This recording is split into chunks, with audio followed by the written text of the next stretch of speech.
Boa noite, pessoal. Sejam todos bem-vindos. Hoje é a nossa palestra do mês. Nós, após a pandemia, não obstante ela ainda ter aí os seus resquícios, uma vez por mês, nós trazemos uma pessoa de fora. E hoje nós vamos ter alguém de grande gabarito, que é o Orson Peter Carrara.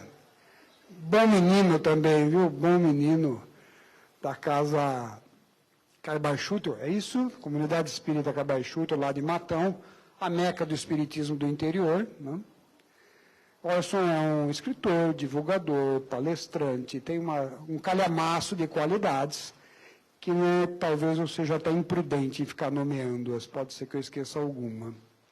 Então é uma satisfação recebê-lo aqui em casa, viu, Orson? Um prazer tê-lo como amigo. Não é?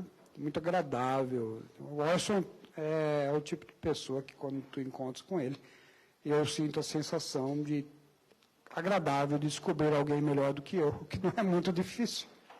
E quando vejo o Orson, eu tenho essa agradável sensação. Tenho acompanhado a Neuza, vossa esposa, que gentilmente vai nos presentear com uma música daqui a pouquinho, não é isso? Que bom, depois no final teremos outra, certo? Fazer um anúncio da casa, pessoal. No dia 18 de março, o Tony Angeli vai fazer o tradicional jantar. Vai ser a noite italiana.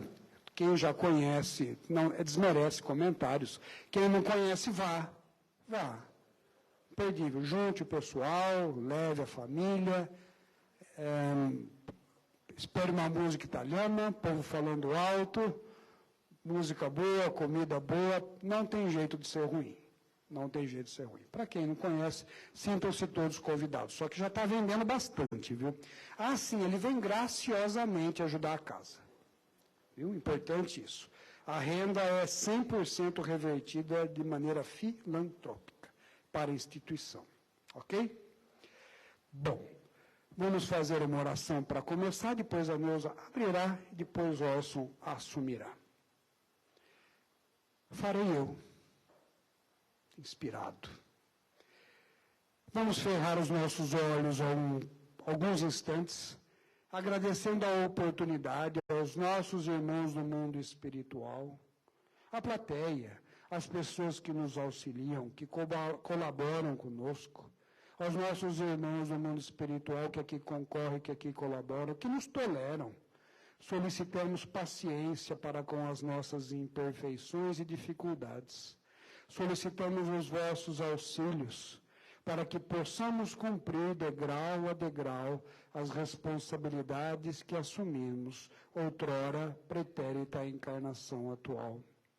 Pedimos que as orações e os eflúvios aqui produzidos possam ser destinados às pessoas que se encontram necessitadas, encarnadas ou não, as pessoas que se encontram em nossos lares, as pessoas que se encontram hospitalizadas, as pessoas que se encontram nos presídios, também carentes, todos de vossos ensinamentos, ó Mestre. Pedindo sempre ombros mais fortes e nunca cargas mais leves. Sejam todos bem-vindos, que assim seja.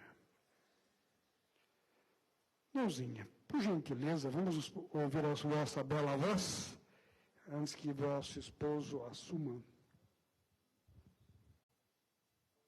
Fala bem pertinho. Nada te perturbe, nada te espante, tudo passa, só Deus não muda, a paciência tudo alcança, nada te falta com Deus no coração, só Deus te basta.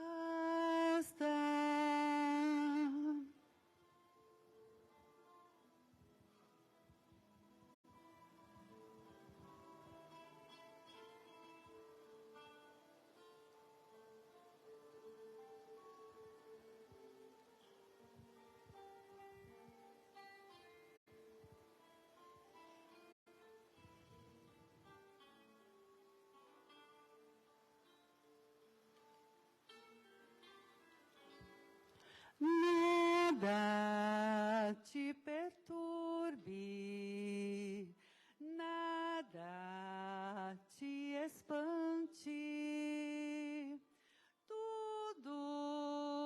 Tudo passa, só Deus não muda. A paciência tudo alcança,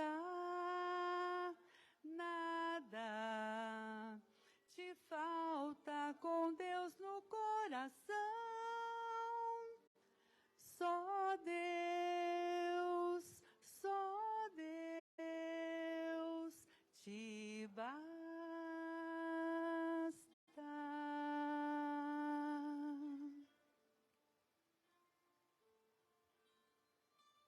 Que assim seja.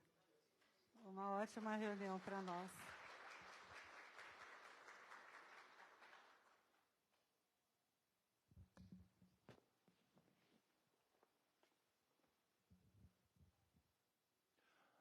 Muito boa noite, extensivo aos nossos amigos conectados aí pela transmissão virtual. É uma alegria muito grande retornar aqui depois de todo esse longo período de isolamento, de pandemia, e nós estivemos aqui, eu imagino, em 2019, né? Embora as presenciais tenham voltado mais cedo, mas retornamos aqui com muita alegria. É uma honra muito grande, porque os laços de amizade aqui mantidos, alimentados com tanto carinho, essas acolhidas, essas recepções, esses abraços, são insubstituíveis para todos nós. Eles nos alimentam verdadeiramente. Não? A gente sai para fazer palestra, mas muito mais do que a palestra está o convívio com os amigos tão carinhosos em toda parte. E aqui não é diferente, né? Mantemos laços que nos engrandecem a vida. Muito obrigado, pois, a vocês todos, pela oportunidade de aqui estar. Essa música Tudo Passa, ela tem tudo a ver com o que nós vamos falar hoje, né? Capítulos do Evangelho segundo o Espiritismo. Esta obra que é uma obra de conforto ao coração, de consolação, que vem ao encontro das nossas necessidades emocionais, como se fosse um apoio ao nosso coração, para que nos sustentemos na coragem, na fé, na firmeza, porque verdadeiramente tudo passa mesmo. Nesses momentos difíceis que a humanidade está atravessando, em que muita gente fica indignada com os desmandos morais em andamento, multiplicando-se nos vários segmentos da sociedade, e aqui eu não me refiro especificamente à política, não. Eu me refiro a todos os segmentos sociais, desde a agressividade do trânsito, a desonestidade, etc. e tal, nos assassinatos, homicídios, feminicídios, quantos episódios desagradáveis como sequestros, manipulações, roubos, etc. E eu, quando me perguntam sobre tudo isso, essas manipulações ousadas, esses abusos de todo tipo que a gente vê, eu costumo dizer ultimamente, porque eu também sou um ser humano, eu também fico indignado, não? Mas, ultimamente, eu tenho me valido de uma expressão que tem me confortado e tem me levado a amplas reflexões. Aqueles que manipulam, que roubam, que matam, que exploram de todo tipo, que fazem sofrer, estão esquecidos de um detalhe fundamental. Esperamos que nós não estejamos esquecidos disso. Aprendemos com a doutrina espírita. Dentro dos próximos 25, 30, 40 anos, no máximo, alguns 50 anos, estaremos todos sepultados, fisicamente falando. Mas a alma é imortal, como aprendemos com o Espiritismo, e nós estaremos, imortais que somos, confrontados pela própria consciência dos atos que praticamos ou deixamos de praticar, dos arrependimentos, dos remorsos, e, claro, também das alegrias, pelas bênçãos que porventura tenhamos distribuído, pelas gratidões que tenhamos despertado nos corações humanos. Porque a vida é uma passagem muito rápida, realmente. Daqui a pouco estaremos todos desencarnados, planejando a volta, se é que vamos merecer nascer neste planeta que está mudando para um planeta melhor. Então, cabe-nos o dever de fazermos o melhor. E o Evangelho segundo o Espiritismo, que é esta obra lançada em abril de 1864, ela é um desdobramento do Livro dos Espíritos, lá na parte terceira. O Livro dos Espíritos está dividido em 4 partes. E a terceira parte é das leis morais. Nós vamos encontrar lá, no magnífico livro elaborado por Allan Kardec, numa síntese das leis divinas, nós vamos nos deparar com as variadas leis divinas. E quando falamos em leis divinas, não são apenas as leis morais, mas as leis físicas, químicas, etc. Basta pensar que a lei da reprodução é uma lei divina também. Mas Kardec vai tratar especificamente das leis morais em O Evangelho segundo o Espiritismo, desdobrando-se para que possamos entender a amplidão da presença e do pensamento do Cristo, a razão de sua vinda ao planeta. A razão de Jesus ter vindo ao planeta não é obra do acaso, não foi um passeio, foi por amor a todos nós. Nós somos seus irmãos. Jesus não é Deus.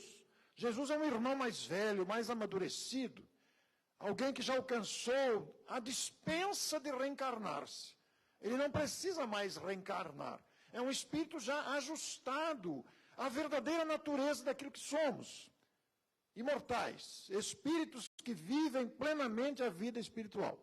Mas nós temos que conquistar isso através do esforço, através da melhora moral, para merecermos vivermos o mundo espiritual, onde alegrias imensas nos aguardam. Imagine vocês, nós não temos nem condições de imaginar isso, mas dá para fazer um esforço de imaginação. Com as descobertas desses novos telescópios que está impactando os cientistas da NASA, estão emocionados com a grandeza das novas fotos, das novas conquistas. Nós vamos nos lembrar, sabe-se lá o que é viajar por esse universo, com a facilidade, com a velocidade do pensamento? Não é nem com a velocidade da luz, com a velocidade do pensamento. Pensou, está lá. Os espíritos puros são capazes de fazer isso. Agora, nós ainda estamos amarrados a um corpo carnal enquanto estamos encarnados, e depois de desencarnados, enquanto não conquistamos essa condição, nós estamos ainda presos às algemas da nossa inferioridade, das nossas necessidades de melhoramento. Então, o Evangelho segundo o Espiritismo é uma obra em que Kardec reuniu as máximas morais de Jesus. Imaginem vocês a expressão máximas morais. Significa, sem dúvida, essa expressão, que ele se utiliza dos ensinamentos máximos de moralidade. A moral cristã. Jesus não é o Evangelho, mas ele assimilou tanto o Evangelho em si mesmo, que se fez porta-voz e vivência e exala naturalmente as leis divinas de amor. Amor ao Criador, amor a si mesmo, amor ao próximo integralmente, a ponto de ter construído o planeta e ter vindo pessoalmente estar entre nós, apresentar as leis divinas de maneira tão ampla, principalmente a noção da paternidade divina.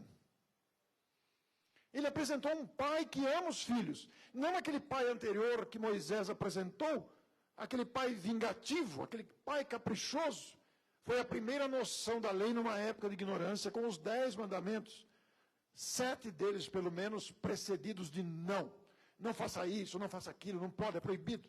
Aí vem Jesus, não proíbe nada. Ao contrário, estimula que cresçamos, faz convites diretos ao coração e, ao mesmo tempo, afirmações altamente positivas. Sois deuses, sois a luz do mundo, sois o sal da terra. Aquele que beber da água que eu der nunca mais terá sede. Eu sou o pão da vida. Eu vim para cumprir a vontade daquele que me enviou. A minha comida é fazer a vontade do meu Pai. Um espírito plenamente identificado com Deus e designado para nos conduzir, nós que somos seus irmãos menores. Então ele apresentou vários ensinamentos entre afirmações positivas e convites diretos. Entre os sois deuses, sois a luz do mundo, sois o sal da terra, ele também convidou, perdoa 70 vezes, 7 vezes, sede perfeitos, como perfeito é o vosso Pai Celestial. E muitos ensinos nós viemos compreender mais tarde. Na época também de ignorância, Não tínhamos condições de assimilar plenamente aqueles ensinos que excediam a nossa capacidade de assimilação. E então, vem a doutrina espírita. Allan Kardec não inventou o espiritismo, ele não é o fundador do espiritismo. Allan Kardec era um célebre e notável professor francês, muito respeitado em sua época pela sua capacidade didática. Era um professor cujos livros de gramática, livros de ensino, como professor que era, foram utilizados pelo governo francês para o ensino público de sua época. E aos 50 anos teve a sua atenção chamada para os fenômenos das chamadas mesas girantes. Movimentos de objetos, movimentos de cadeiras ou de mesas que chamaram a sua atenção, e ele concluiu depois de muitos estudos, é uma história longa, não é o objetivo da palestra, pela existência de inteligências extracorpóreas, com capacidade intelectiva e com demonstrações de afeto ou desafeto, e codificou o Espiritismo e apresentou o Livro dos Espíritos. O Livro dos Espíritos, como dissemos, dividido em 4 partes, essas 4 partes viraram os outros 4 livros, que é o Livro dos Médiuns, o Evangelho segundo o Espiritismo, o Céu e o Inferno e a Gênese. Mas nós vamos nos ocupar desta obra especificamente, lançada lá em abril de 1864. E o tema da nossa abordagem, portanto, em que Kardec utiliza-se das máximas morais do Cristo, aí está. Gabriele, por favor. Nós vamos encontrar lá o prefácio. O prefácio é assinado pelo Espírito Verdade e contém ensinamentos muito importantes. A introdução é 28 capítulos. Aí está, em linhas gerais, o que contém a obra. Vejam vocês que 28 capítulos abordando os ensinos de Jesus, com a luz da revelação espírita. Quando falamos em revelação espírita, estamos nos reportando a todo aquele arcabouço da observação feita por Allan Kardec, que submetia as instruções, as dúvidas, ao critério de vários espíritos e através de vários médiuns, e ele só publicou aquilo que coincidia nas várias respostas. É o critério da universalidade do ensino dos espíritos, que ele vai apresentar no próprio Evangelho segundo o Espiritismo, na introdução. Lá na introdução tem um documento preciosíssimo, que se chama Autoridade da Doutrina Espírita. É muito significativo o título, porque que autoridade tem a doutrina espírita para dizer-se uma revelação? Aí nós nos reportamos ao capítulo 1 de A Gênese. Caráter da revelação espírita, eu quero recomendar a vocês com muita ênfase. É um capítulo preciosíssimo, são vários itens onde ele explica esse critério, este caráter da revelação. Mas nós vamos ver aqui, na página de rosto, o próprio Kardec explica para nós. Contém a explicação, a obra das máximas morais do Cristo, sua concordância com o Espiritismo, e naturalmente o mais importante, né, a aplicação às diversas posições da vida. Vejam vocês que nós temos ali nas 3 primeiras linhas, um roteiro de vida. A gente não presta atenção na importância desta citação. Nós comentamos a primeira, com a explicação das máximas morais do Cristo, que compõe os capítulos. Mas, ao mesmo tempo, a concordância que isso tem com o Espiritismo. Porque o Espiritismo, como dissemos, não foi inventado por Allan Kardec, não é a imaginação dele. Mas é uma síntese das leis divinas. Quando Jesus traz com a sua presença a revelação de que Deus é Pai que ama seus filhos, que Deus nos criou todos perfectíveis, que Deus nos criou falíveis para alcançar a perfeição ainda que relativa, que Deus providencia tudo o que precisamos, criou o universo, criou as criaturas que somos nós, criou as leis e nos fez com o dever de alcançar a perfeição para merecermos a felicidade que nos aguarda. Então, esses embaraços todos, esses perrenhos todos que a vida vai apresentando diariamente, e às vezes são muitos durante o mesmo dia, às vezes numa sequência de horas acontecem coisas todas ao mesmo tempo, desafiando a nossa inteligência, a nossa capacidade de compreensão, na verdade são degraus de aprendizado. E as editoras, a maioria delas, coloca também na página de rosto uma frase de Allan Kardec muito importante. Essa frase é dele: não há fé inabalável, aquela fé que não se abala, a fé construída sobre uma convicção, não é certeza, não é crença, é convicção. Não há fé inabalável, senão aquela que pode encarar a razão face a face. Vejam a profundidade dessa afirmação, encarar a razão. Quer dizer, não sair da racionalidade. Notem que quanto mais o tempo passa, mais o Espiritismo se torna compreendido. Quanto mais amadurecemos no tempo, na idade, quanto mais o tempo passa, mais a gente compreende a grandeza e o alcance da doutrina espírita no quesito da lógica, do bom senso. Eu sou espírita de infância, o meu avô já era espírita. Mas eu digo para vocês, eu nunca vi um espírito materializado, desencarnado. Encarnado eu estou vendo vários aqui à minha frente. Inclusive, se eu olhar no espelho, verei eu mesmo um espírito materializado na carne. Mas um espírito que está desencarnado, eu nunca vi aparecer aqui. Eu trouxe alguns de Matão, eles me acompanharam no carro. Por favor, apresente-se ao público, não saiam correndo, por favor, vai que eles aparecem aqui. Mas não é tão simples assim. Para um espírito se tornar visível, há que se respeitar e obedecer vários fatores. Mas eu não preciso ver espírito para saber que eles existem. A lógica e o raciocínio me fizeram compreender, através do tempo, que os espíritos existem, influenciam a nossa vida. Assim como nós não vemos os vírus e as bactérias, no entanto, ninguém nega que elas existem. Nós não vemos vírus, sabemos dos prejuízos, mas ninguém nega, existe mesmo. A ciência já provou. Mas e os espíritos? A ciência provou? Ora, basta nos debruçarmos em pesquisas seríssimas e cientistas não espíritas que pesquisam o assunto. William Crookes, por exemplo, submeteu a médium Florence Cook a procedimentos de materialização de um espírito.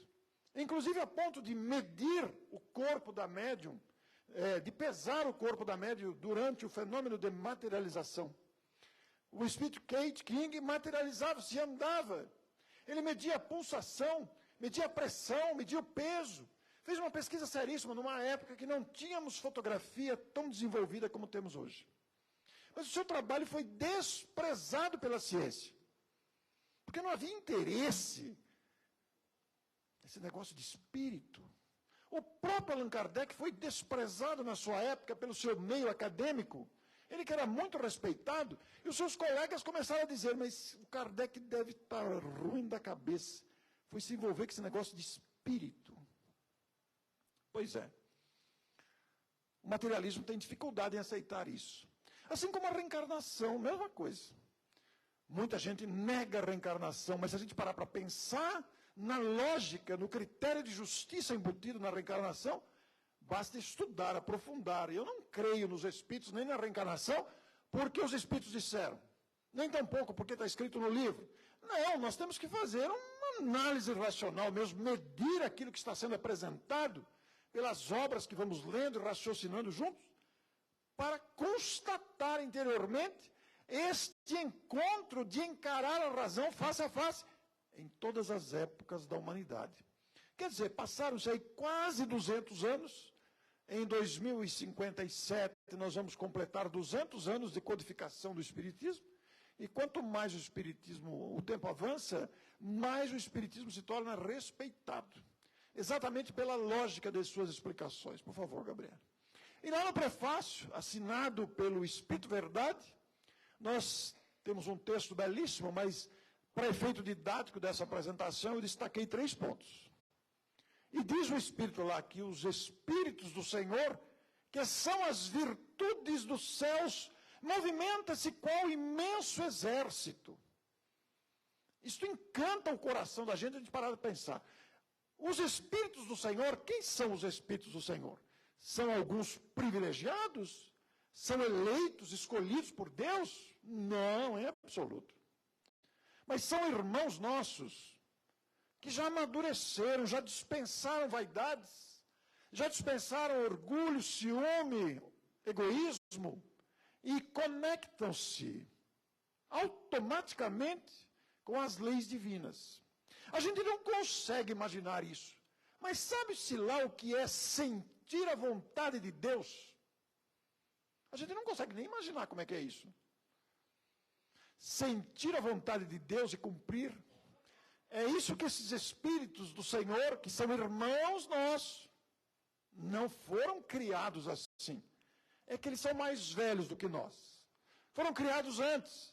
Fizeram a trajetória evolutiva antes. Esses Espíritos do Senhor são as virtudes dos céus, porque eles cumprem plenamente a lei divina. E qual é o trabalho dos Espíritos que estão dispensados de reencarnar?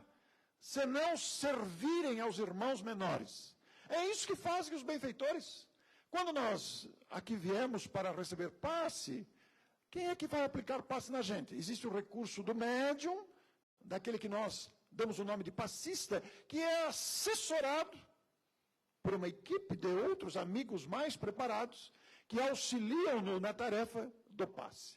Onde muitas vezes se operam curas, onde muitas vezes vem a inspiração para os palestrantes, onde muitas vezes vem o amparo para os dirigentes, para os trabalhadores da casa, no socorro ao atendimento de encarnados no atendimento fraterno, ou de desencarnados na reunião mediúnica. Esses Espíritos do Senhor formam um imenso exército.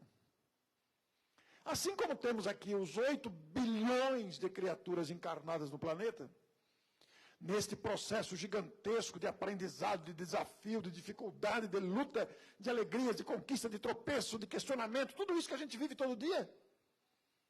Existem outros tantos 20 e tantos bilhões desencarnados que voltaram da Terra. Todo dia morre gente. Lá em Matão morre uma média de 5 a 6 pessoas por dia. Às vezes morre um vizinho, eu falo para a Neuza, fecha a porta lá, porque vai que ela resolve entrar aqui. Brincadeira, não? Mas todo dia morre gente, mas todo dia nasce gente, nasce o dobro de pessoas que morrem diariamente. São espíritos que estão no mundo espiritual e estão retornando ao planeta para esse processo de crescimento, através das experiências. Há um exército de espíritos que estão ainda na fase de aprendizado. Nós estamos aí. Mas existe um outro exército que já superou a fase do aprendizado e vivem plenamente a vivência do amor cristão, atuando em nome de Deus e em apoio às criaturas humanas encarnadas e desencarnadas. Todas as ocorrências do mundo, todas, tem sempre equipes de espíritos para auxiliar, para ajudar, como também tem aquelas que é para piorar as situações, que são irmãos nossos desencarnados, ainda em desequilíbrio, movidos ainda por orgulho, movidos por vinganças, etc. Tudo isso o Espiritismo explica.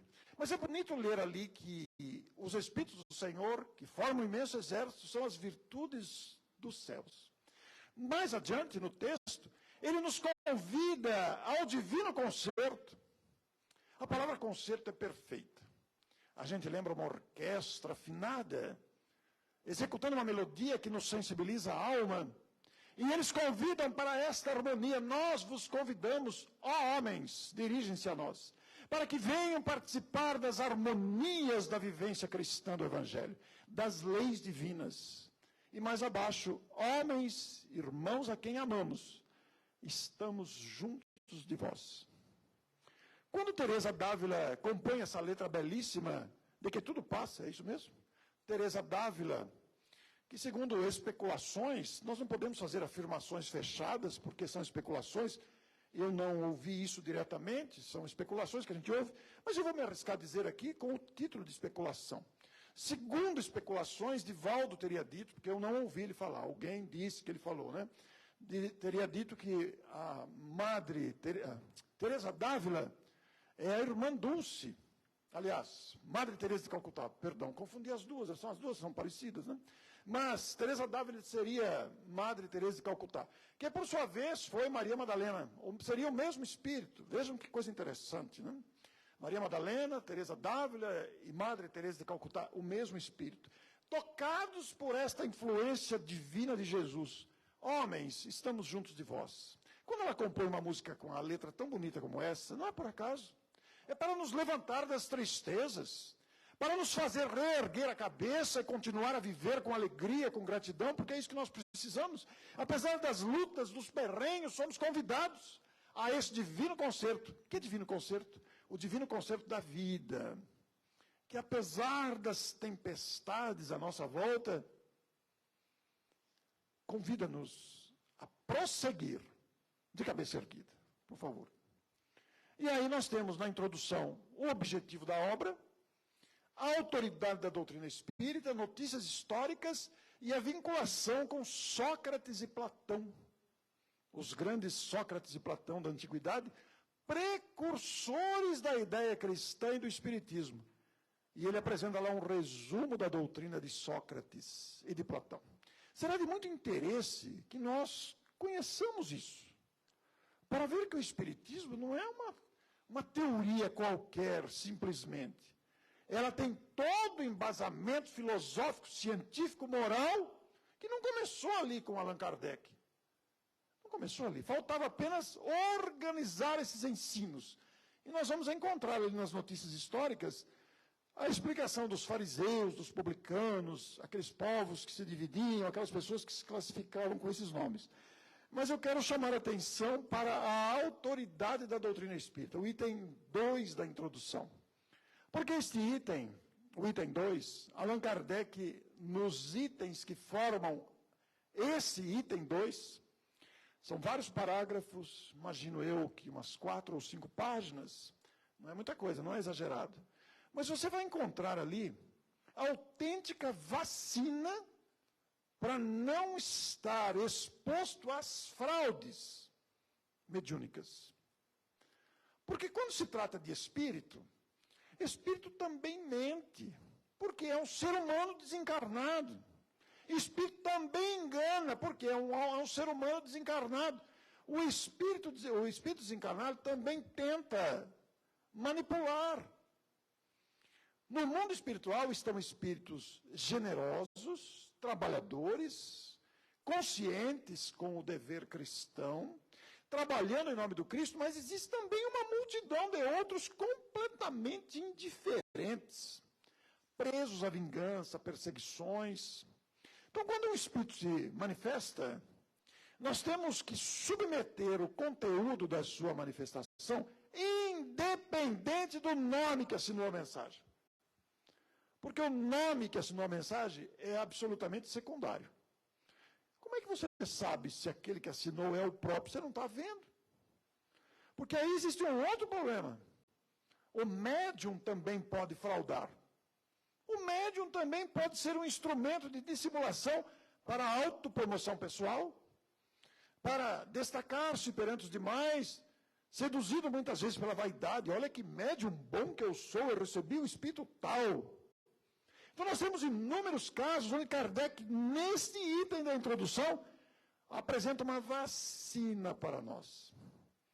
Dizendo-nos, em outras palavras, eu vou usar as minhas, que os espíritos estão em diferentes graus de sabedoria e de moralidade, de poder e de capacidade.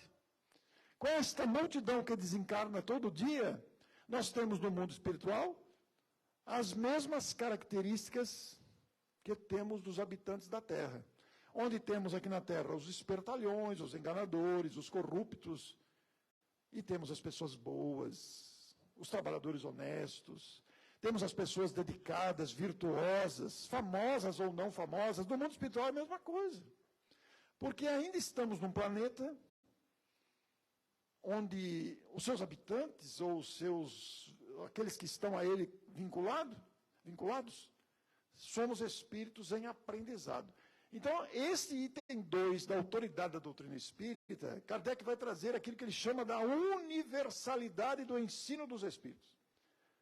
Porque para propagar uma revelação, é preciso que haja uma concordância. Os espíritos, quando querem dar uma informação importante, eles não vão num centro só específico e falam, olha, é isso. Eles se comunicam em variados centros, simultaneamente, por diferentes médios com a mesma notícia. Isso se chama universalidade. De vez em quando a gente vê confusões que surgem por aí de supostos reveladores, médiuns e espíritos. Falta observar o item 2. Eu quero recomendar muito para vocês relerem esse item 2, a autoridade da doutrina espírita, porque nós todos, palestrantes, escritores, coordenadores, presidentes, participantes de reuniões mediúnicas, estudantes novos, aqueles que se aproximam agora, precisamos ter em mente esse critério na aceitação das comunicações. Porque estamos sujeitos a fraudes, porque estamos num planeta de fraudes ainda, mas o planeta está mudando. Quando Jesus promete, bem-aventurados os mansos e pacíficos, porque herdarão a terra, ele está fazendo uma promessa. Os mansos e pacificadores herdarão a terra. Ora, os mansos e pacificadores, na exata acepção do termo, não enganam, não mentem, não corrompem, não fazem essa série de questões que infelicitam a criatura humana. Isso também acontece com os espíritos. Então, Kardec nos dá uma verdadeira vacina nisso. E aí os capítulos, né? Os respectivos capítulos da obra, o Evangelho segundo o Espiritismo. Do 1 ao 4º capítulo, nós temos os ensinos básicos de Jesus. Eu vou deixar a curiosidade de vocês, depois pegarem o seu próprio exemplar, e ainda que ninguém vai ler o Evangelho esta madrugada, nem vai passar a noite inteira querendo ler o livro inteiro, porque o livro é para a vida toda. É material para ser estudado, pesquisado, buscado com continuidade. Mas pelo menos os títulos dos capítulos nós podemos ver. Não é? Neste 1 ao 4º, ele vai dizer, eu não vim destruir a lei. Meu reino não é deste mundo. Há muitas moradas na casa do meu pai. São os primeiros capítulos da obra, onde os seus ensinos apresentam toda a base da lei divina e da revelação de Jesus, quando esteve conosco, falou, eu não vim destruir a lei. Embora o tenham perseguido, crucificado, né? Encarando-o como um revolucionário barato, aqueles homens daquele tempo não suportavam a ideia de que alguém os iria substituir. E Jesus não veio para substituir ninguém. Ele veio ensinar a nós o caminho da felicidade. Depois do 5º ao 10º, nós temos as bem-aventuranças. E entre elas também o Cristo Consolador, o capítulo 6º. Mas o capítulo 5 é o que mais diz respeito ao objetivo de uma reunião como esta. Uma reunião pública de exposição do Evangelho. Nós temos lá o mais longo capítulo da obra, Bem-aventurados os aflitos. A palavra aflitos comporta toda sorte, toda a imensidão e variedade das preocupações que nós temos. Algumas aflições se resolvem rapidamente. Algumas aflições passam décadas com a gente. De preocupações, de lutas, que ninguém tem dimensão de avaliar.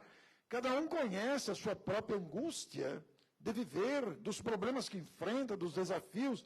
E vamos lá ao capítulo 5º do Evangelho, mais longo. Bem-aventurados os aflitos, ou os que choram, pois que serão consolados. Que coisa linda isso. Talvez seja o capítulo mais estudado, mais lido, mais divulgado. Aliás, a própria obra em si é a obra mais divulgada, mais lida, mais comentada, sorteada, distribuída, que mais vende, não por objetivo comercial, mas por causa do caráter consolador que ela tem. E depois temos lá, do 11º ao 27º, os ensinos variados de Jesus. São muitos, não? Aliás, a obra toda é de ensinos de Jesus. Kardec comenta esses ensinos. Mas, para efeito didático, fizemos apenas essa divisão aí. E, finalmente, lá no 28º, que é o último capítulo, nós temos uma coletânea de preces.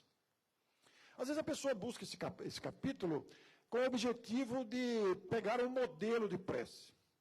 E Kardec realmente colocou lá pequenos modelos de prece. Modelo de prece por alguém que acaba de nascer, de prece por alguém que acaba de morrer, de prece para suportar uma aflição, de prece para superar uma dificuldade, de prece variadas. Mas o grande detalhe desse capítulo, que a gente não se dá conta, é que esses modelinhos curtos, né? Inclusive ele usa abreviaturas de nomes de pessoas. Peço a Deus que a pessoa dê N, né? Apesar dele usar abreviaturas, ele antecipou em cada modelinho um prefacinho. Um prefacinho de 4, 6 linhas. Acho que são poucos os prefacinhos que passam de 10 linhas. A maioria está em torno de 6 linhas, de 4 a 6 linhas. Esses prefacinhos do capítulo 28 são preciosíssimos. Porque, além de introduzir o modelo de prece que ele está apresentando, divididos por subtítulos, esses modelos de prece, ele embute com muita sabedoria e didática ensinos básicos do Evangelho e do próprio Espiritismo. Então, quando ele vai dizer, por exemplo, que vamos orar por um criminoso, alguém que praticou crimes, está preso, né? Então ele põe lá o modelo de prece. Mas antes ele antecipa um texto curto, referindo-se ao ensino de Jesus sobre o amor aos criminosos, que é outro capítulo à parte, né? Um desafio à nossa capacidade de entendimento da fraqueza alheia, pois que também as temos. Como é que a gente ama um criminoso? É claro que você não vai amar um criminoso da mesma forma que você ama um amigo, aquele que te faz bem, aquele que vive com você, etc.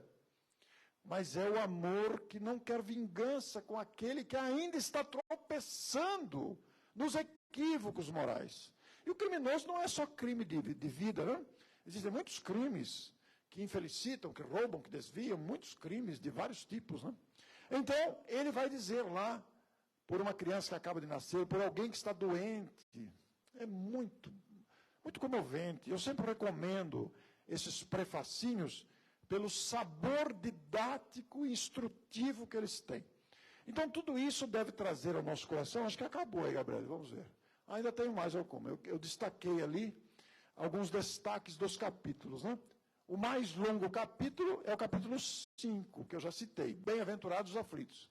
O convite direto de Jesus no capítulo 17, sede perfeitos.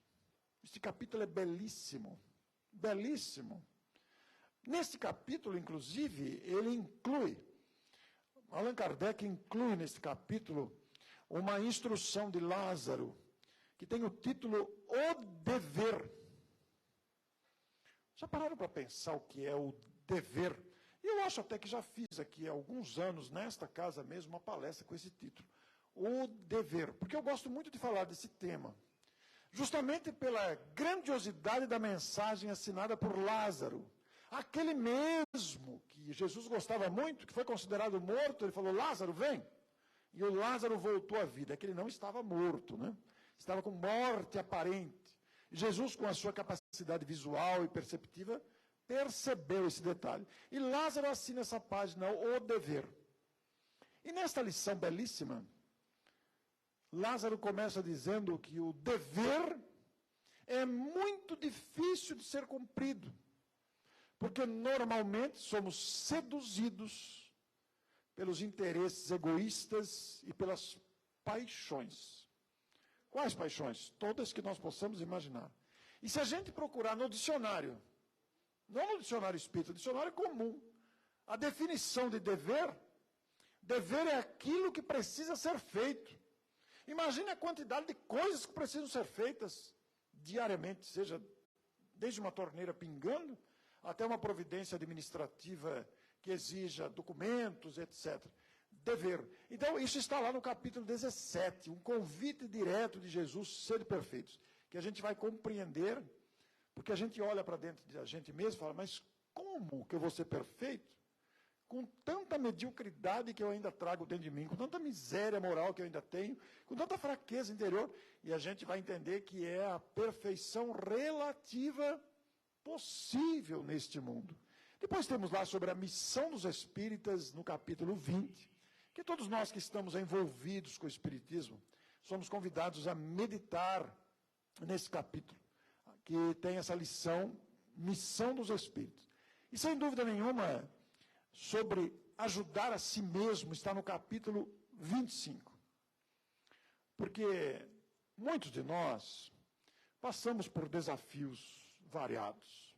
Não é nenhum nem outro, somos todos.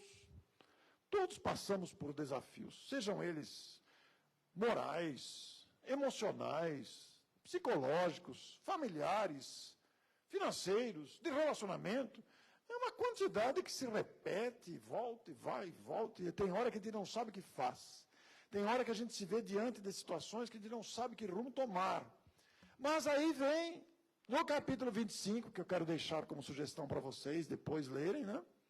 Sobre o ajudar a si mesmo. Até isso, esta obra magnífica apresenta ao nosso coração. Basta que a gente folheie essas páginas preciosas, né? Essas páginas que nos ensinam, que nos confortam, que nos ensinam. E ali, aquilo que eu já falei, né? Sobre os pequenos e valiosos prefácios de Kardec, no capítulo 28. Esses prefacinhos que eu já comentei anteriormente, eles são muito rápidos e fáceis de serem lidos. Porque são pequenininhos, como eu disse, mas são valiosos. Então, esses capítulos, acho que acabou, Gabriela. Acho que acabou agora. Acabou, né? Esses capítulos do Evangelho, essa visão geral de o Evangelho segundo o Espiritismo, mostra o trabalho da obra. Quando a gente se defronta com o trabalho de Allan Kardec, Hippolyte Léon Denis Rivaio, o conceituado professor francês, a gente se depara com esse trabalho didático que ele fez, a gente começa a perceber que Allan Kardec é um benfeitor da humanidade, ainda não percebido. O trabalho dele não foi fácil. Na época dele não tinha nem luz elétrica. Que caneta esferográfica da onde? Era a pena no tinteiro. Imagina lá o que é isso. Passava as madrugadas a responder centenas de cartas. Não tinha WhatsApp. Eram centenas de cartas. Em poucos anos, publicou as 5 obras básicas, fruto do seu raciocínio, da sua pesquisa, do seu alto senso de observação. Publicou uma revista espírita, fascículos mensais, de 1858 a 1869, onde respondia a muitas cartas, a críticas, a considerações variadas, fez dela um laboratório de pesquisas, fundou a Sociedade Parisiense de Estudos Espíritas e outras obras complementares. E por causa deste empenho, como só ia acontecer com todos aqueles que se dedicam a uma causa, sofreu perseguições, humilhações de todo tipo. Foi incompreendido na sua época, e inclusive hoje continua incompreendido, mesmo entre nós os espíritas, que ainda não entendemos o espírito do espiritismo. Mas isso vai passar também, porque nós também estamos amadurecendo. O espiritismo é um movimento renovador. A função do espiritismo não é fazer passe, não é fazer palestra, não é escrever livro, não é conversar com os espíritos, não é fluidificar água. Tudo isso é importante, muito importante, porque nos ajuda nesse processo de crescimento intelecto, moral, pessoal. A função, o objetivo prioritário do espiritismo está lá no item 292 de O Livro dos Médiuns. É a nossa melhora moral. Esse é o objetivo do espiritismo, é o que devemos buscar nele. Então, venhamos ao centro, sim, para tomar o passe. Mas venhamos também para participar desses momentos, esses colóquios verbais. Esta é uma palestra pública, mas existem ocasiões em que se pode fazer uma mesa redonda de perguntas e respostas, que é muito útil. A virtualidade hoje tem conteúdos maravilhosos à nossa disposição. Para fazer com que esses ensinos, essas reflexões, para fazer com que esse conteúdo nos ajude a superar o homem velho que ainda está dentro de nós.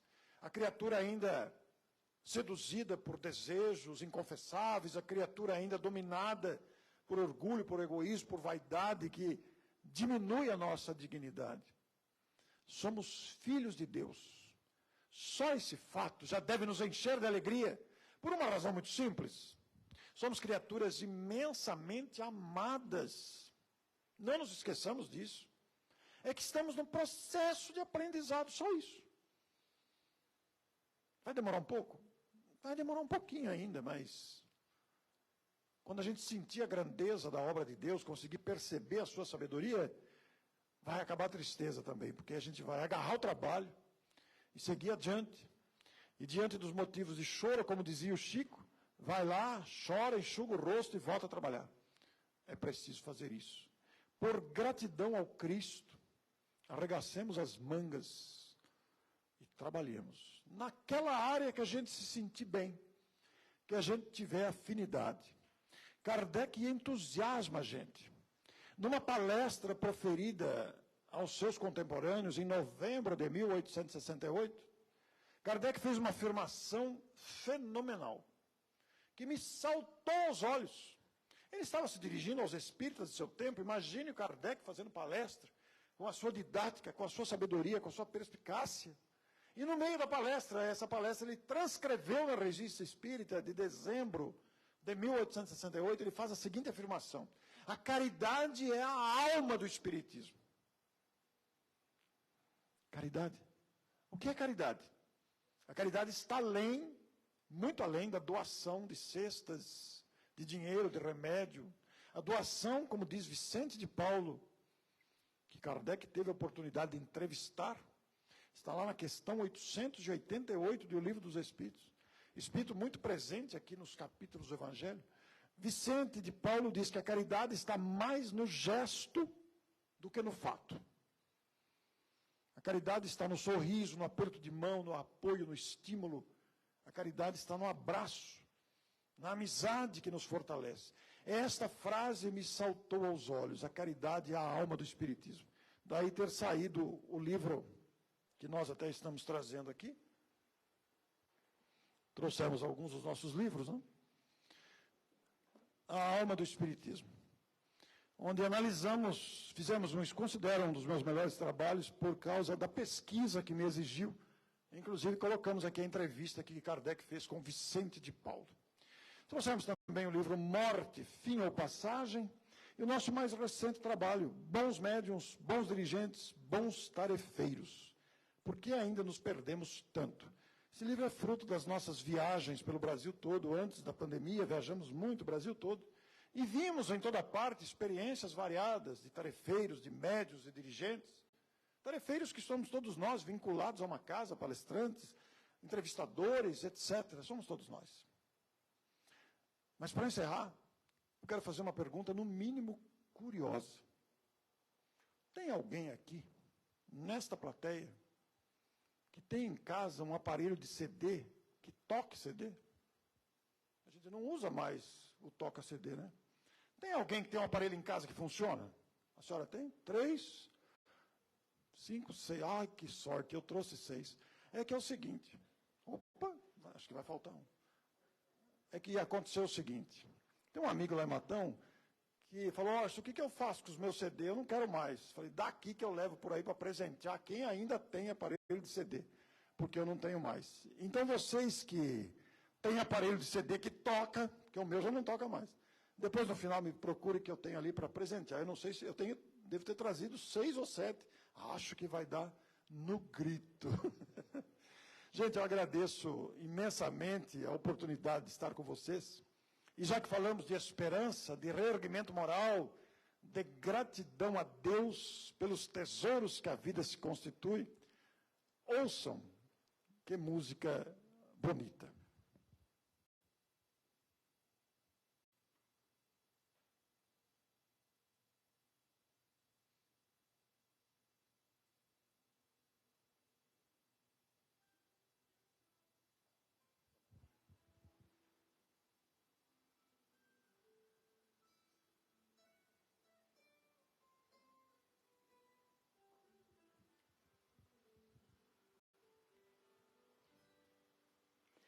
Vê, o vento balança a copa das árvores, os pássaros cantam melodias suaves, só para aliviar nossa dor. Aliviar a dor para aliviar nossa dor. Aliviar a dor. Vê quanta perseverança uma prece alcança. Os espíritos cantam canções de esperança. Só para aliviar nossa dor. Aliviar a dor. Só para aliviar nossa dor. Aliviar a dor. Vê a perseverança uma prece alcança. Os espíritos cantam canções de esperança. Só para aliviar nossa dor. Aliviar a dor. Só para aliviar nossa dor. Aliviar a dor. Só para aliviar nossa dor. Aliviar a dor. Obrigada.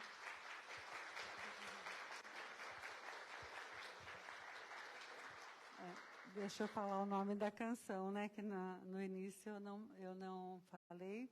A do início foi Nada Te Perturbe, né? Do poema de Teresa d'Ávila.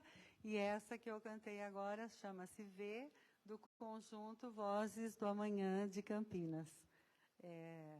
Eu acho que tem tudo a ver com o tema, né? Os espíritos aí nos trazendo, né, a boa nova para aliviar a nossa dor, não é? É mesmo, deixa eu vender o meu peixe.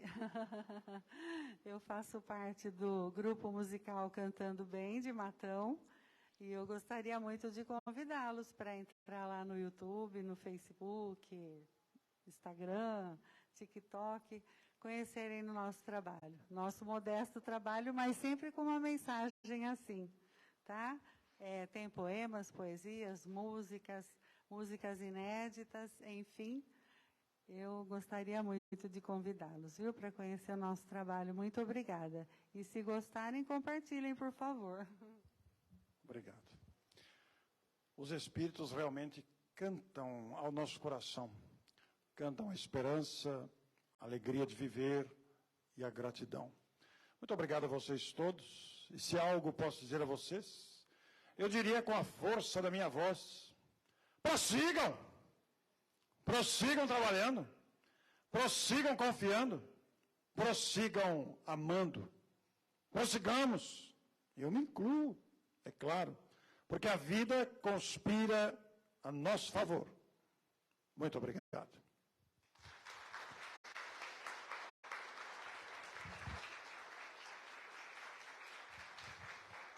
Show, hein, meu caro? Que show, que bom. Orson traz isso para nós. Orson traz uma aula cartesiana, clássica. Falou da porção terceira do Livro dos Espíritos, importante. Mencionou